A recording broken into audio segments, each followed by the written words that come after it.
I was born in Beaver Dam, Alberta. And from there we moved to Grand Center, Alberta. And in 1943 we moved to McBride. And I didn't come to Valemount till 1957, I think. And what brought you from Alberta to McBride? From Alberta to McBride, Dad was working for $1 a day in Alberta, and a friend of ours come up to McBride and let us know that you could work there for 43 cents an hour, 10 hours a day, and that was $4.30. It was quite and a company house, so we moved to McBride. I was born at home here on this place. Yeah. Here? Not in this house, but in the house in my parents' home. Yeah. You went to school here, Jean, in Valemount. A certain amount. I took correspondence, and I used to, when the weather was nice and I could persuade my mother to let me, I had a horse then, I would go in like maybe from this time, May till June, just to be with the kids, just for fun, sort of thing. Now, where was the school? At that time, it was where the library is. It was it was the one that they built after the one burned down that was by the arena, the ice arena. The log one? Mm-hmm. Okay. Who was your first teacher, Jean? Do you remember? Her mom. Yeah, my mom. Homeschool. And then when I took correspondence, I remember the lady's name was Miss Anna B. Miller. And I actually got to meet her when I was 12 years old. She was passing through here and she had just married, and her name then was Mrs. Nash. Funny how you remember a name like that.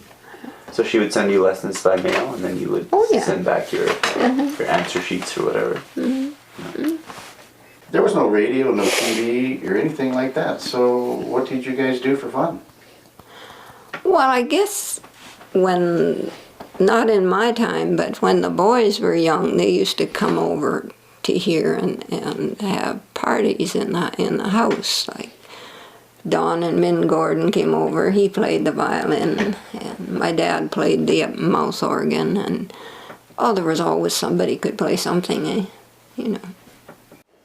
I had this one old horse that he had all the problems. He'd been here. Angus rode him up from Clearwater, which is quite an undertaking. But Dad didn't like him, so he sold him, and he should have been a saddle horse or light driving horse, but he got used to haul poles. So these people came around with him. It's quite entertaining. I know everybody had such fun over that. They came around, it was the Davises, and they came around. It was Marie and Vern. I think it was Vern. Was he? Probably Earl, maybe. I don't know. Maybe it was Earl. And they came around with a iron-tired wagon. And they had a crate with a pig in the bottom and chickens in the top. And their team was a very old horse and a mare with a filly. And they wanted to buy my geese. I had geese. And they also had this horse tied behind, this one that I bought, Duke. And it took... Mom allowed it. She said... She thought he was too stove up to be a danger to learn to ride. So I had to trade off all my geese and all my piggy bank to get him.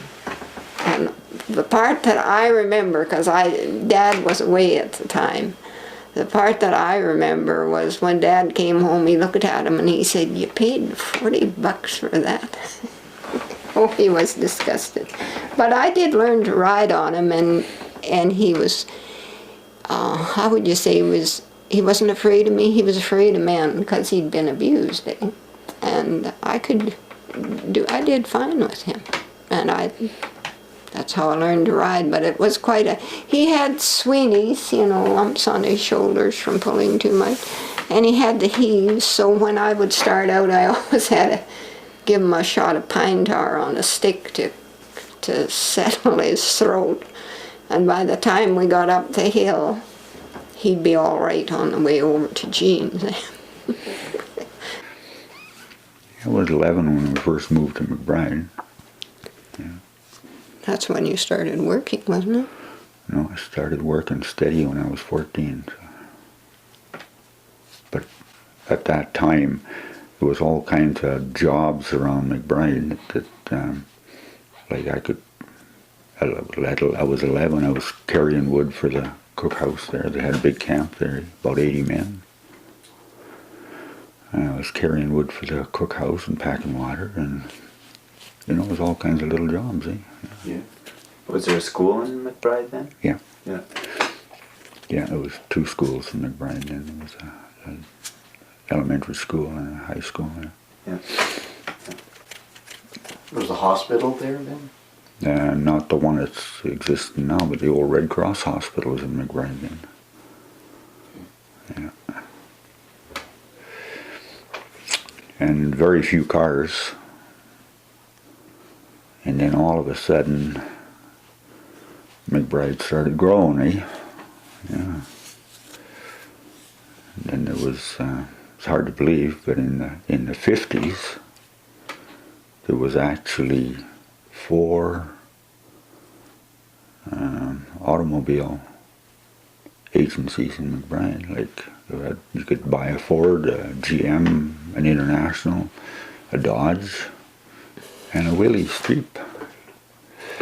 And there was also, you could buy tractors there. You could buy a Ford, you could buy a John Deere, you could buy International, Massey Ferguson, and field marshals. Lamming Mills had field marshals. You came up into the country working for Bailey? And No, I was working for Ike McKinney, Ike McKinney? McBride Trucking. Yeah. Oh, you were hauling logs? I was hauling lumber. Nobody hauled logs some days. Everybody hauled lumber. Mills scattered down the canoe there and would haul the lumber out there. Where were you taking the lumber? 2 Cedar side. Everybody had a yard there and they'd pile their lumber up and plane it in the summer. Eh? Everybody, like... Well, there was Johnson. Harsteads and Johnsons and Lebens and Alexchuk and Underwood and, Yeah, and you would just haul to their yards? Eh? Yeah. Really? Yeah. Okay. So when did you move over? When did you quit driving and start working for Slocan and those fellows? I quit driving when I come home one day and my daughter didn't know who I was. Because he'd never get in till I'd leave in the morning before she'd get up, and I'd be home at night after she was in bed. And I was so sitting I here got getting ulcers because he would come home and fix on the radiator because it leaked, and I think he just should have had a new radiator. But This was Ike's trucks. This was No, this No. was Plowman's by that time. Plowman's by that time. Yeah. The first time I went to Kamloops from here with a load of cattle, because I was hauling my own cattle out, it took me 8 hours. What did you haul in? At 1 ton. I had cows in it, calves in the back. Yeah. Tell him what you took with I had you. a power saw and a chain and an axe and a shovel. I got to use them all. Yeah. In 8 hours? You made it in 8 hours? I made it in 8 hours, yeah. What time of year was this? That'd be in the fall, like September, October, something like that. So Yeah. To begin with, I got as far as just the other side of the tote road in there, and there was a big cedar across the road, and a car parked on the other side of it. And the guy thought that I was sent from heaven for sure, because he couldn't believe that they'd spent the night there, and he couldn't believe that I could take that tree out of the road and he could drive on from there, like, you know.